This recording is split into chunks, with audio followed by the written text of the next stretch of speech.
see, I got started doing art when I was about 5 or 6. I was a really social kid. Whenever my family would go out to eat, I would leave the table because I'd get bored waiting for the food to show up, and I would just talk to everybody in the restaurant. I'd tell them my name, my mom's name, my dad's name, sister, my dog Brownie, like all this stuff.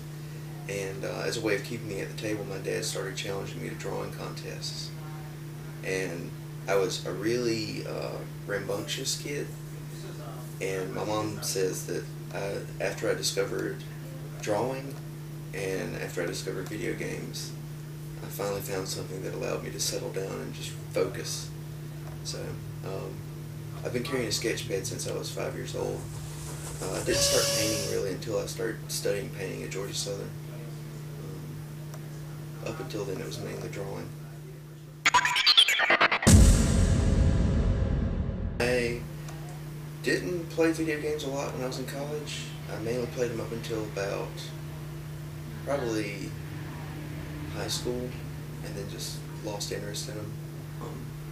And so, since I was studying painting, but I was also interested in philosophy, and I just found this renewed interest in video games, I decided to try and make art about it. So I did images of Mario lifting a Shy Guy over his head, and it was really simple, really kind of naive way of combining the two, because the only way I incorporated any of the whole associations with mythology or theology or any of that stuff was just by the title. Since I've graduated, I've tried to make it a little more sophisticated. For instance, these guys. This is the coach from Punch-Out.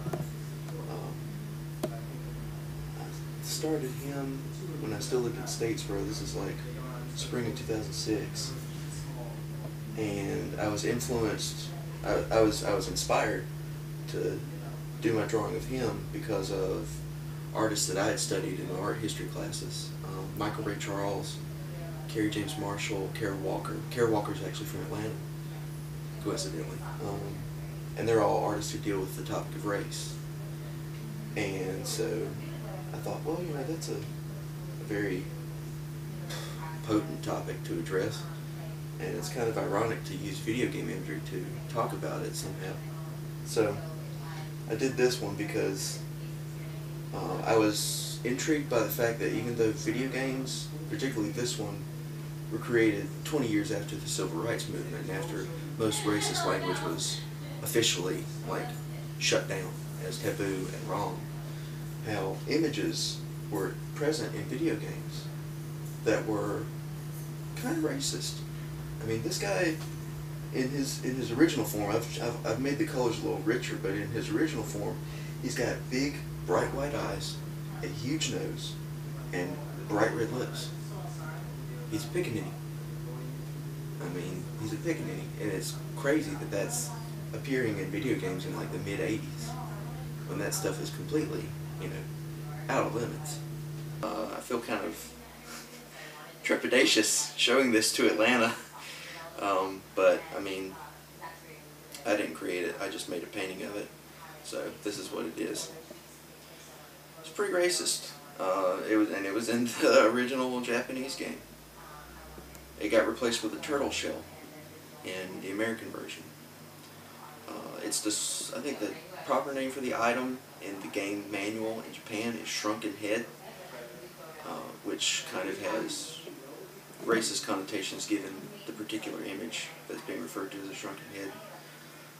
So that's interesting to me. Study art history. It's good for you.